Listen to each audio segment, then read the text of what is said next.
Gelombang kemarahan publik terhadap sejumlah pejabat belakangan ini turut menyeret nama Uya Kuya. Anggota DPR RI nonaktif yang juga dikenal sebagai selebritas itu harus merasakan langsung amukan massa imbas pernyataan yang pernah terlontar dari mulutnya.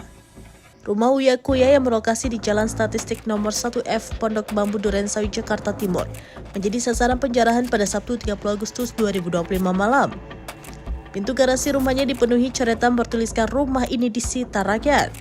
Sementara itu, barang-barang berharga dan elektronik dilaporkan sudah tidak ada lagi terlihat di dalam rumahnya. Kondisi hunian yang berantakan pun sempat viral di media sosial, memicu gelombang komentar dari warganet. Tidak berhenti di situ, hujatan terhadap Uya Kuya juga ramai membanjiri akun media sosial keluarganya. Salah satu yang ikut terkena imbas adalah putrinya, Cinta Kuya. Akibat serangan komentar negatif yang terus berdatangan, Cinta memilih untuk menonaktifkan kolom komentar di akun Instagram pribadinya @cintakuya.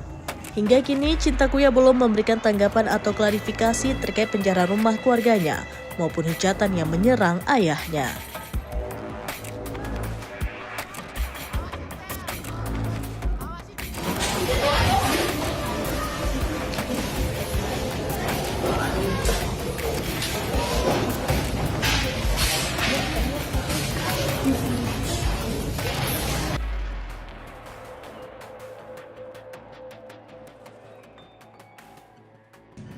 Assalamualaikum warahmatullahi wabarakatuh.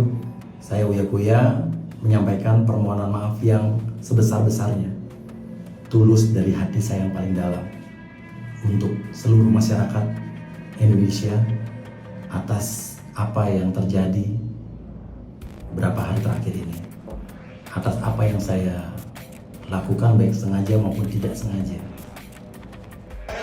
Gila coy.